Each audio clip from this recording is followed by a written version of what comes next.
Life is full of constant change, just like the ocean. The flow of the ocean could be related to how our lives change and move in different directions. But unlike the ocean constantly moving, our lives will stop.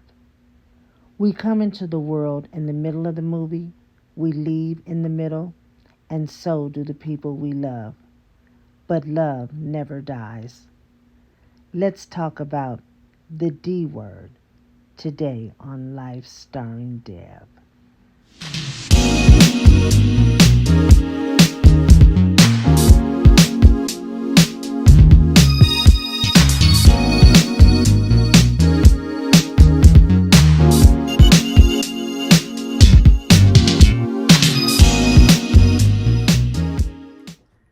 Hello, and welcome to another episode of Life Starring Deb.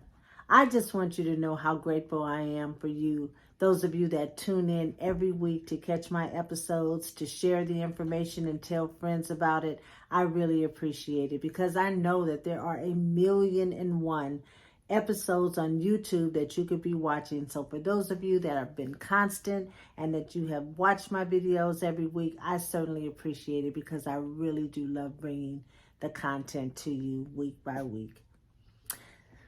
So I have to admit that today's episode I kind of struggled with, like, how do I bring this information? How do I begin to have this conversation and talk about it? But it has to be done. So today we're going to talk about the D word. No, not that D. This D. Death and dying. Now look, before you turn the channel, before you log off, hang with me.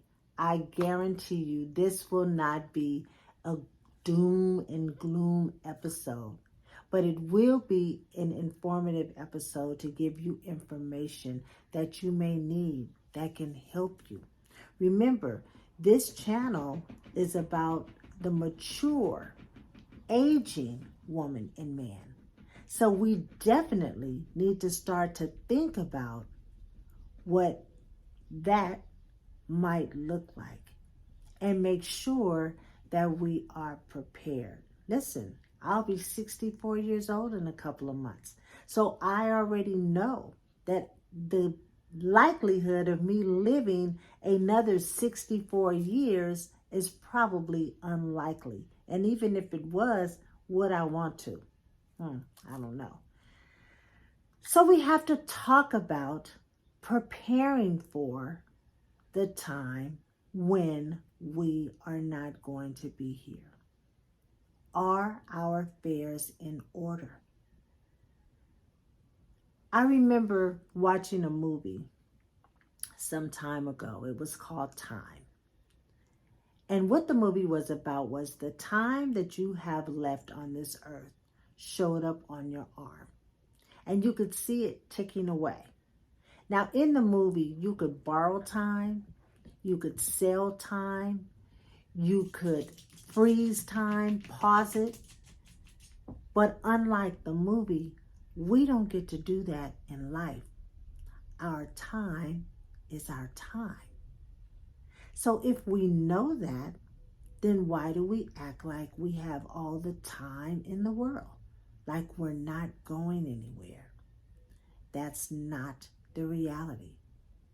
All of us can think of someone right now that wish that they could be here with us, or that we never thought they would leave. Like we get a phone call, say so-and-so died. And we like, why are we surprised?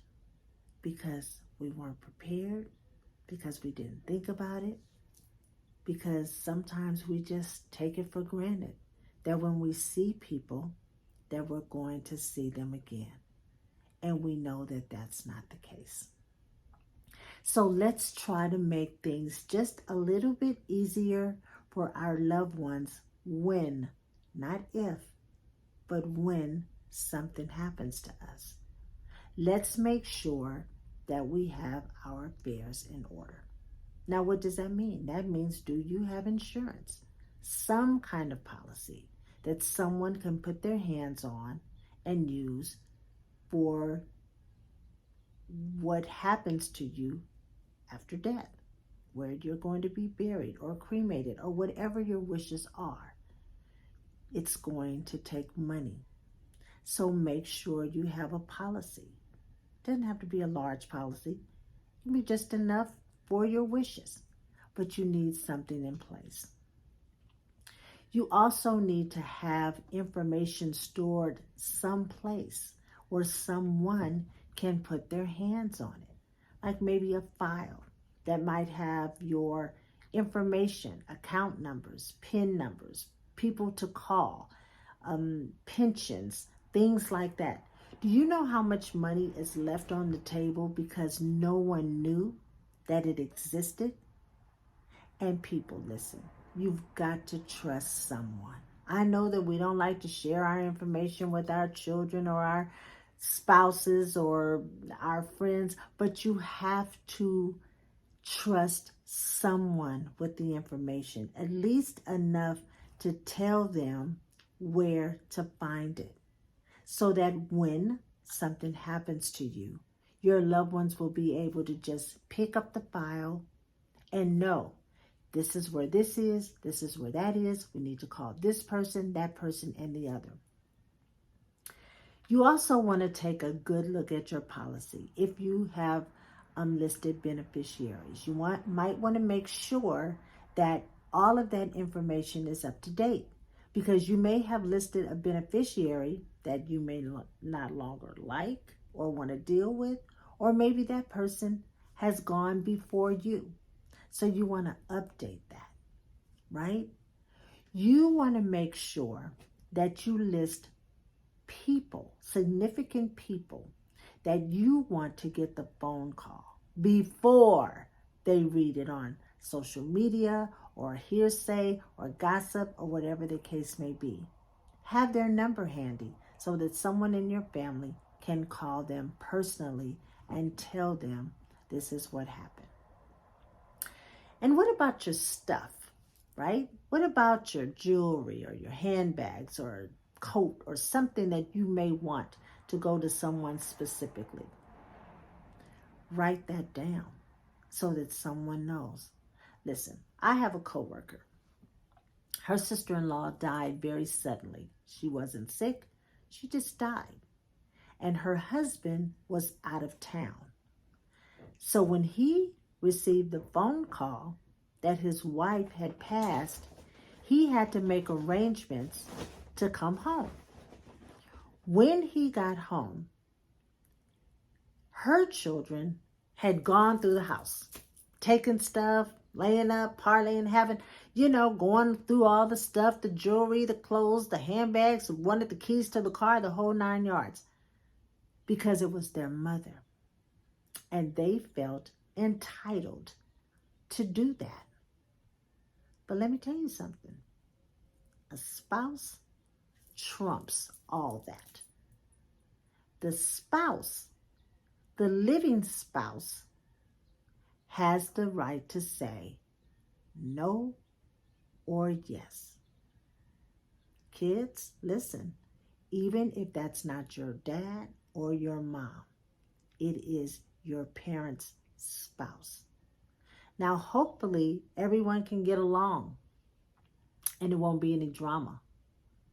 But that's not always the case. So it's best to write it all down, have it notarized, talk to someone, an expert, and it's not me. But there are people out there that will guide you through the process of a will, a living will, a power of attorney, all those things that you may need when something happens, so that someone knows what it is that you want and what it is that you can do, because it's all right there on paper. And I know that this subject is difficult. No one wants to think about it. I certainly don't want to think about it, but I'm smart enough to know that it is going to happen. Now, when and how, I don't know. But I know that it will. And I want to make sure that I leave my family, my loved ones, with as much stress free stuff as possible, because they're already going to be going through a lot just from the fact that you are no longer with them. And sometimes it's more than just money or documents or stuff. Sometimes the grief is so hard on us because of other things. Like,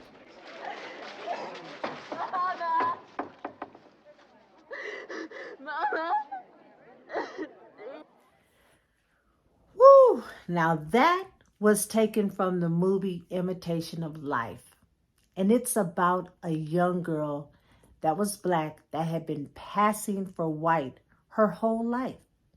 Her mother was black and she was lighter skinned. And so everybody thought that she was white. But her mother kept coming around, and she didn't want her mother coming around because then she didn't want people to know that she was black. So she disowned her mother, told her, stop coming around. I don't want to have anything to do with you. And then she went on with her life, and it broke her mother's heart because her mother loved her so much. Anyway, the mother died, and she found out about it, and you saw the scene. She busted through, and she was so sorry because she didn't say what needed to be said before her mother died. So on top of her grief, there was that guilt. So sometimes we just might have to circle back to people that we've written off or said we didn't want to have anything to do with, just to make it right, so that you or them don't have to live with the guilt of not making it right. And then there's this.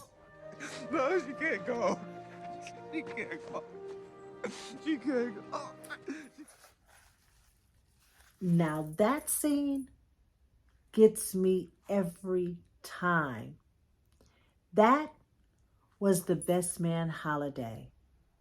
And it's the story of Lance and Mia. Lance was a professional football player, very wealthy. And Mia was his wife. And they had been together since right out of college. They had children together. And they were living a really good life. But Mia got sick. She had cancer. But Lance didn't want to deal with it. He just, he didn't want to deal with it because he had strong faith. And he believed that God was going to heal her. So he didn't think about it. And it wasn't until that final scene when the realization that Mia was gone and she wasn't coming back was too much for him. That denial was way too much for him. You saw him yelling, she can't go, she can't go, because he wasn't prepared to lose her. And then there's this. Honey, are you okay? I'm fine.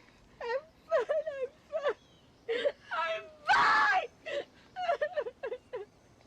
I can jog all the way to Texas and back, but my daughter can't.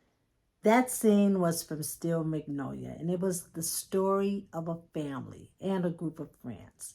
Well, Malin, who was played by Sally Field, had a daughter named Shelby. And Shelby had been diagnosed with type 1 diabetes. So, against her doctor's wishes, she had a child. And then she began to get sick after the birth of her child. Now, the family didn't have guilt. They weren't in denial. But what that scene was anger. The mother was angry that her young daughter with this little boy and this loving husband and family was leaving so soon. And she looked at it like, I can still do all these things, but my daughter can't because she's not here. And she was angry about that. And finally, there's this. I love you, Mom.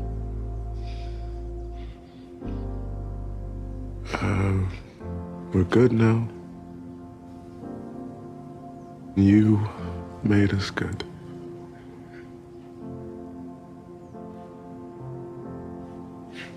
So, thanks for all the meals. Thank you for always making us feel loved. So that was Rebecca.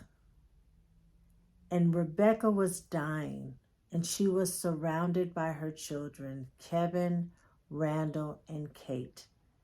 They were there with their mother when she took her last breath.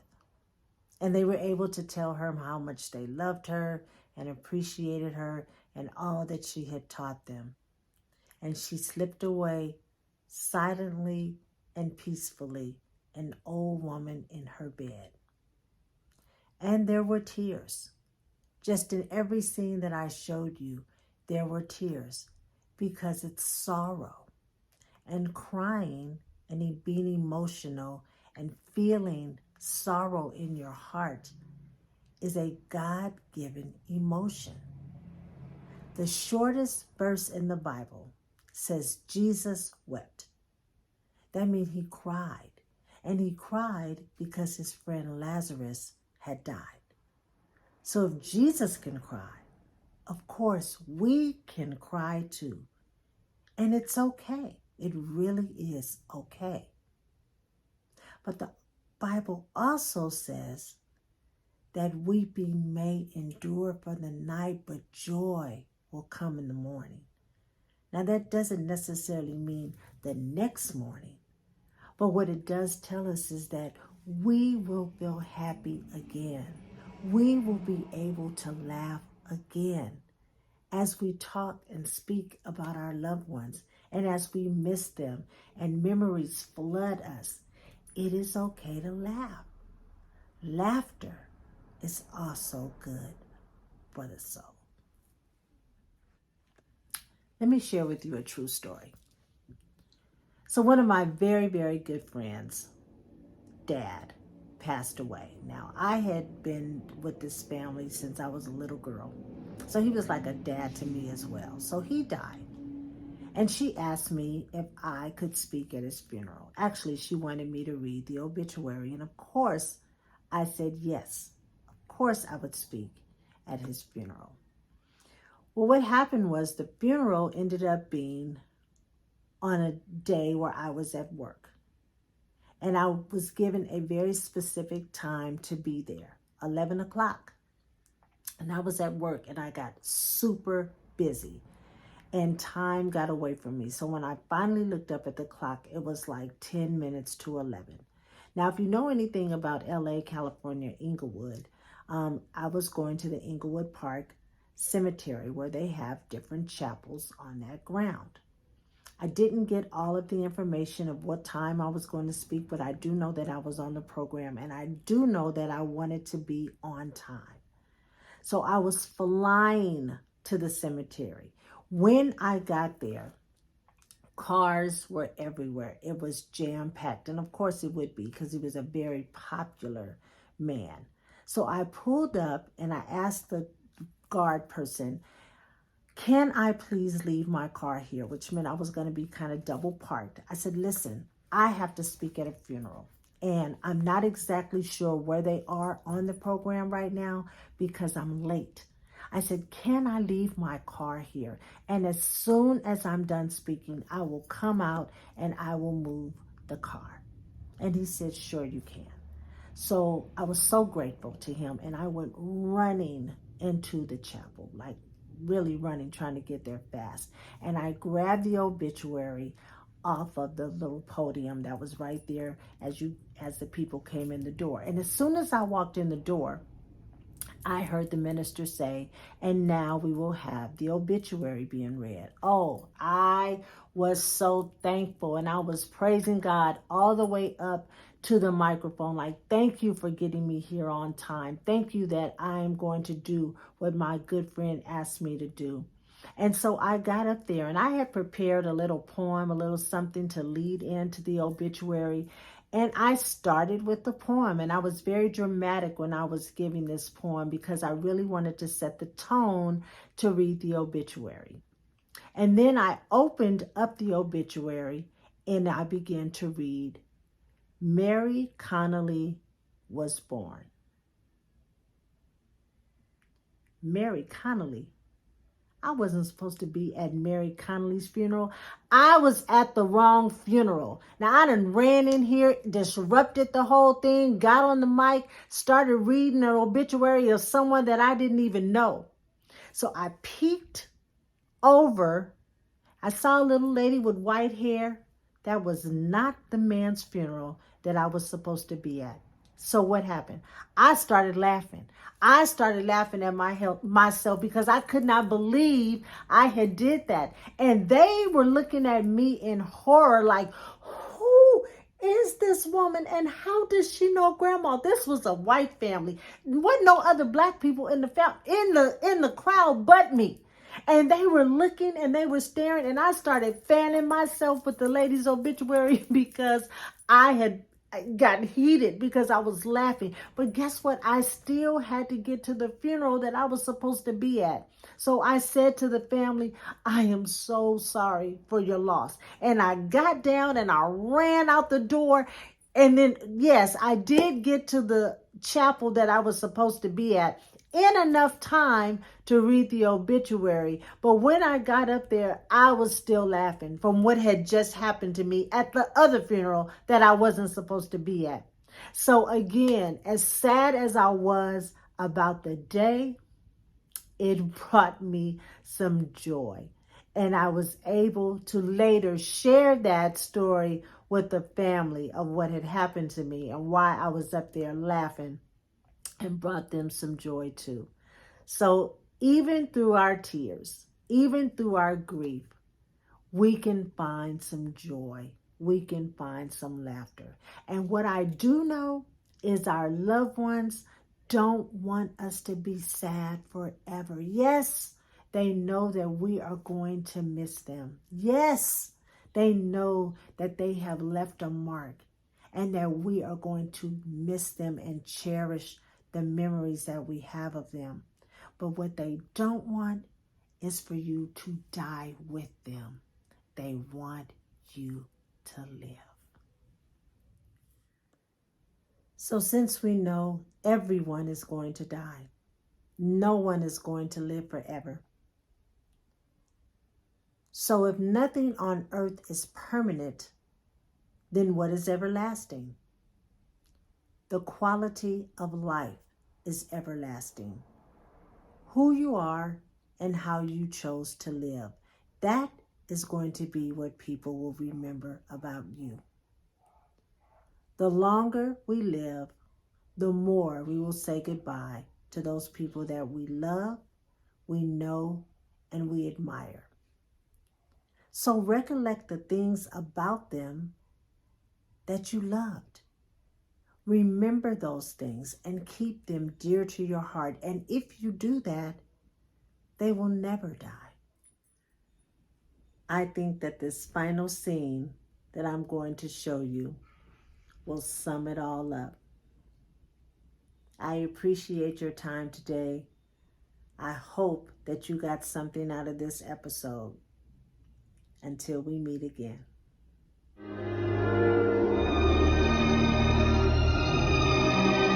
It's amazing, Molly.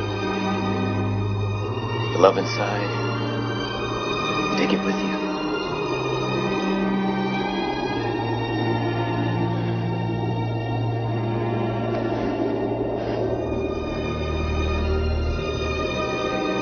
See ya.